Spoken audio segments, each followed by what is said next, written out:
Hola, ¿cómo les va?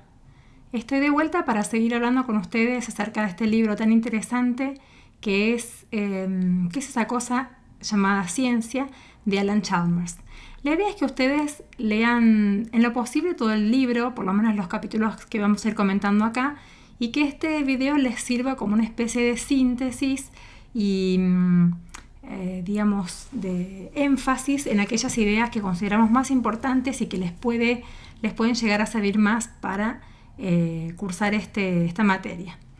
El otro día hablamos de la primera parte del libro, donde el autor comenta este enfoque científico que él denomina el inductivismo o la inducción en la ciencia. A grandes rasgos, esto lo encontramos en la página 50 del libro del cual yo les mandé, que pueden encontrar por internet.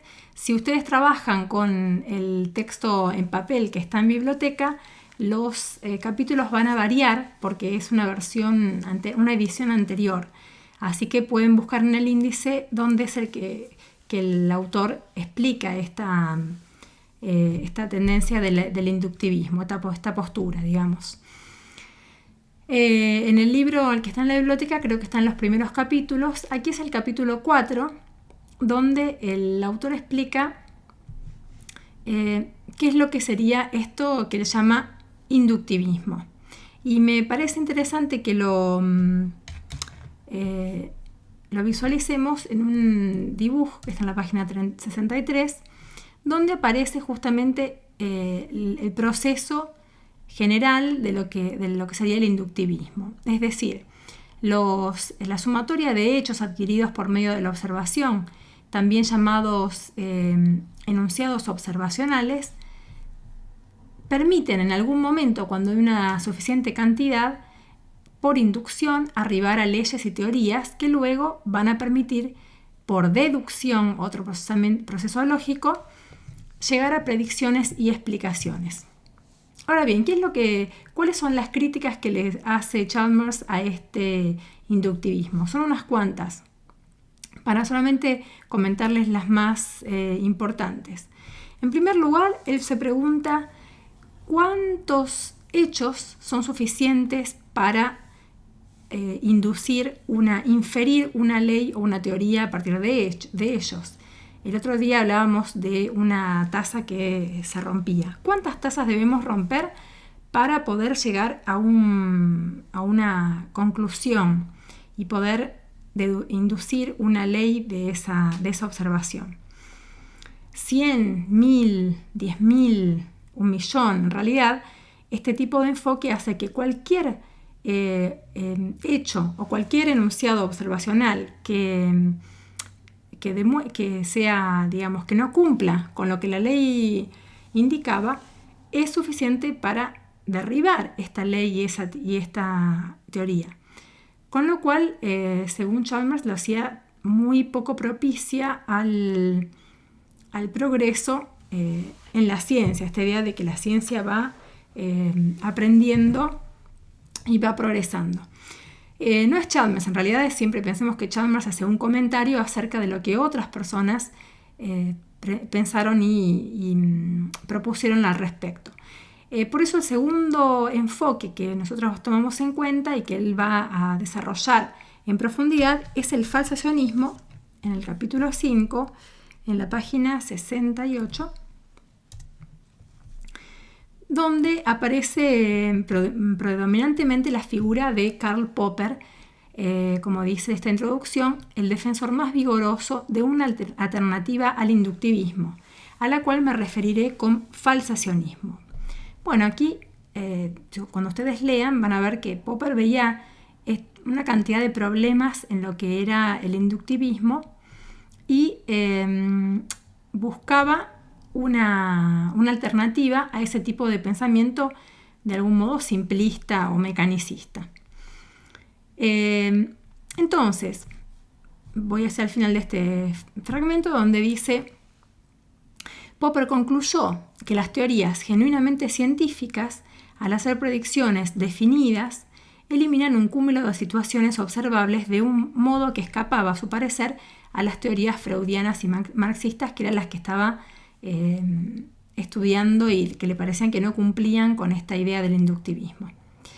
Llegó a la idea clave de que las teorías científicas son falsables. ¿A qué se refiere él con falsables? Bueno, digamos, en pocas palabras, las teorías, según Popper, tenían que ser bien definidas y bien precisas. Cuanto más falsables eran las teorías, mejores eran. Por ejemplo, un ejemplo que propone el autor de una teoría que no es falsable. Si decimos, si nuestra hipótesis va a ser mañana llueve o no llueve, ese es el ejemplo de una teoría que no se puede demostrar que es falsa, es decir, no se puede falsar, porque si llueve es verdadera y si no llueve también es verdadera. Es un ejemplo parece absurdo, pero es un ejemplo de una hipótesis que no es falsable. Sin embargo, al decir mañana llueve, esa hipótesis permite que se demuestre que es falsa, porque si no llueve podemos decir no, la hipótesis no sirve porque no es falsa y proponer una nueva hipótesis. Este es el elemento clave del falsacionismo para Chalmers, que cualquier observación, entonces, que no condiga con la teoría que ha sido formulada, no es que derriba la teoría, al contrario, demuestra que es falsa y permite refinarlo un poco más para que sea nuevamente falsable. Es decir, se hace una especie de cadena o de círculo virtuoso por el cual una hipótesis, una teoría, siempre es provisoria hasta que se demuestre que es falsa, con lo cual se cae y se vuelve a proponer una nueva teoría. Este es el gran cambio según Chalmers, del inductivismo al falsacionismo. Hay otro aspecto muy importante que es el del marco teórico. Yo no sé si recuerdan que en el video anterior decía que Chalmers ponía esta especie de máxima: la ciencia comienza con la observación, cuando él explica qué es el inductivismo y dice que bueno, empezamos observando y después llegamos a teorías. Más adelante en el libro él da un ejemplo muy interesante por el cual demuestra que no es tan cierto, que cuando observamos ya tenemos una teoría de base. Por teoría no me refiero a un conjunto definido de principios o de leyes. Por teoría me refiero a toda aquella conceptualización previa. Y él da un ejemplo muy, muy curioso. Él dice, imaginemos que estamos observando a lo lejos, en un día muy ventoso, un cochecito de un bebé que está en una ladera inclinada, en un terreno inclinado, con mucho viento, y que empieza a rodar, empujado por el viento, la pendiente lo lleva hacia el acantilado, y con horror observamos que no hay nada que detenga al cochecito. Es decir, esta es una observación que estamos haciendo, y al hacerlo, o sea, si la ciencia comienza con la observación, no tendríamos que tener ningún preconcepto. Sin embargo, tenemos una cantidad de información previa, una cantidad de teoría en nuestro conocimiento que nos hace alarmar al ver ese cochecito que va cuesta abajo. Sabemos que el viento va a ser capaz de empujar el cochecito, darle un impulso que por inercia se va a sostener por la inclinación del terreno sobre el cual está ubicado. Sabemos también que esa inclinación en el terreno por la teoría de la gravedad, y en realidad no hace falta que sepamos que existe la ley de la gravedad, sino que tenemos ya un conocimiento de que las cosas tienden a caer, eso desde los bebés ya lo aprenden. Entonces podemos hacer una serie de predicciones a partir de esa simple observación, pero gracias a la teoría que tenemos previamente. El cochecito está yendo hacia un lugar por un plano inclinado, va a caerse por el acantilado, y si hay un bebé adentro va a haber un desenlace fatal. Con lo cual Chalmers concluye, bueno, evidentemente la ciencia no comienza con la observación, sino que comienza con la teoría, es decir, con un conjunto de conceptos más o menos estructurados que nos dan el contexto conceptual, el marco teórico, para poder interpretar lo que observamos. Y aquí tenemos entonces una cantidad de elementos que vamos a tener que tener en cuenta en nuestras propias investigaciones. Vamos a tener que pensar siempre cuáles son los conceptos que están en el fondo de nuestro o sea, ¿por qué interpretamos los hechos de esta manera? ¿Cuál es el marco teórico desde el cual estamos observando estos hechos y describiéndolos? Entonces eso para hablar del falsacionismo. Podemos ir anotando entonces, para que nos quede más en claro, esta primera postura de la ciencia, o digamos enfoques científicos, según Chalmers, todo con mayúscula, pero en realidad habría que usar minúsculas también. Entonces, en primer lugar, él analiza el inductivismo y explica cuáles son los problemas del inductivismo, por qué no, se ha ido dejando de lado por un enfoque menos ingenuo. Y en segundo lugar, el falsacionismo.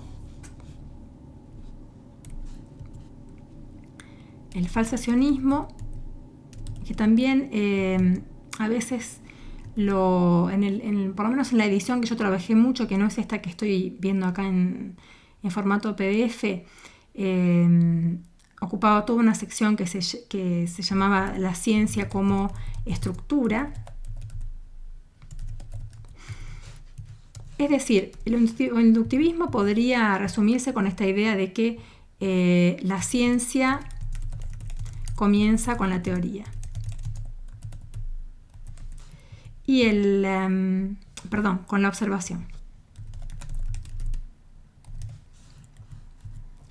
Y el falsacionismo, la ciencia comienza con la teoría.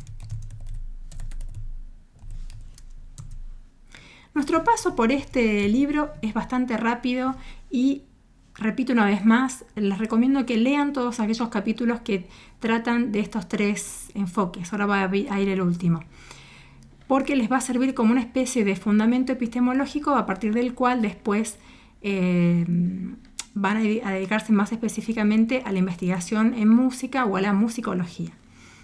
El tercer punto que me parece interesante para que ustedes tengan en cuenta es esta idea de la revolución científica. Entonces,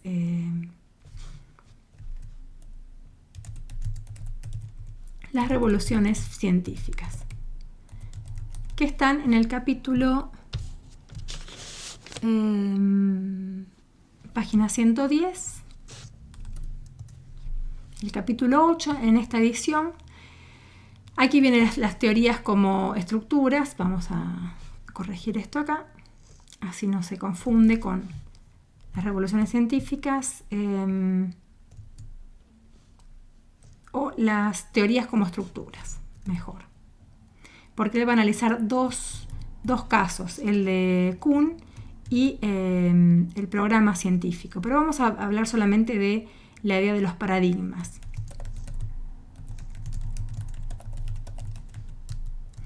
Y aquí siempre cada uno de estos temas ustedes los pueden profundizar leyendo a Popper directamente o en este caso leyendo a Kuhn directamente. También aquí pasamos muy rápido a una especie de síntesis en la cual les comento cómo sería esta idea de las ciencias como estructuras, las teorías como estructuras, y la idea de los paradigmas de Kuhn, que realmente fue un aporte muy interesante a la filosofía de la ciencia. Es decir, Kuhn, cuenta Chalmers, que era cuando todavía era estudiante, terminando la carrera de física, se puso a pensar cómo podría ser que las las teorías, digamos, los escritos de Aristóteles en esa primera etapa que hablamos, que llamamos escolasticismo, ¿cómo podía ser que durante tantos siglos hombres inteligentes no notaran que había algo fundamentalmente erróneo en algunas de las teorías de los escritos de Aristóteles y que eran evidentes? No hacía falta demasiado desarrollo teórico para darse cuenta que algunas ideas eran fácilmente comprobables como falsas. Entonces llegó un poco a esta noción más dinámica de la ciencia, como que la ciencia no es un castillo que se va erigiendo por medio de bloques de conocimiento inamovibles, sino que la ciencia tiene también, el conocimiento científico tiene un dinamismo y tiene un aspecto humano muy importante. Esto es algo también crucial en el desarrollo de la ciencia en el siglo XX, cuando se empieza un poco a resquebrajar esta idea que se había afirmado durante los últimos siglos de que la ciencia era un conocimiento supremo y que estaba más allá de lo humano. Bueno, cuando lean este capítulo que les comentaba, las teorías como estructuras, vamos a leer el comienzo de este capítulo. El bosquejo de la revolución copernicana dibujado en los capítulos anteriores sugiere que las concepciones de la ciencia inductivista y falsacionista están demasiado dispersas en pedazos. Al concentrarse en la relación entre las teorías y los enunciados observacionales individuales, parece ser que fallan a la hora de aprender la complejidad del modo de desarrollo de las teorías importantes. Se ha generalizado desde los años 60 de este siglo la conclusión resultante de que una concepción más adecuada de la ciencia debería originarse en la comprensión del entramado teórico en el que tiene lugar la actividad científica. Los 3 capítulos siguientes se ocupan de 3 concepciones importantes de la ciencia que han nacido a partir de esa idea. Entonces, nuevamente, abuelo de pájaro. ¿Qué es lo que observa Kuhn? Kuhn observa que la ciencia se ha ido desarrollando de una manera más o menos que se podría sintetizar como de revolución. Es decir, en primer momento hay un momento que él llama ciencia normal. ¿Qué vendría a ser la ciencia normal? Es un momento en el cual todos aquellos individuos que se ocupan de la investigación científica tienen un sustrato de principios, de métodos y de convicciones o de axiomas en común. Es decir, no hay divergencia en cuestiones fundamentales acerca de cómo se hace ciencia y de cuáles son los fundamentos para hacer ciencia. Ese conjunto de principios y de metodología de base él lo llama paradigma. Es decir, todos los individuos de una comunidad científica están incluidos dentro de un paradigma, de una construcción. Ahora bien, ¿qué pasa cuando algunos de esos individuos comienzan a ver que hay algunas divergencias, que a veces lo que todos los demás consideran como algo dado no es tan así? Un poco pasa algo similar en el campo religioso. Imaginemos un grupo de personas que todas tienen las mismas creencias, todos creen en los santos, no quiero meterme con el tema de la religión, pero digamos que todos comparten las mismas creencias, porque la ciencia tiene también algo de creencia, ¿no? Hay una base que no se puede probar y que está dada por hecho, por consenso casi. Entonces, estas personas que vienen a ver algunos casos particulares que se salen de lo que se consideraba normal, van cumpliendo una función casi como de herejes. Van mostrando las grietas en el paradigma dominante. Y van llegando, entonces, cuando estos individuos dentro de la comunidad científica empiezan a cuestionar los fundamentos del paradigma, van llevando a lo que Kuhn llama un momento de crisis. Esta crisis entonces se va acentuando con el correr del tiempo, y cuanto más herejes aparezcan, cuantas más personas difieran de ese conocimiento del cual todos estaban de acuerdo en un principio, hasta que estalla la revolución, ¿no? Y la revolución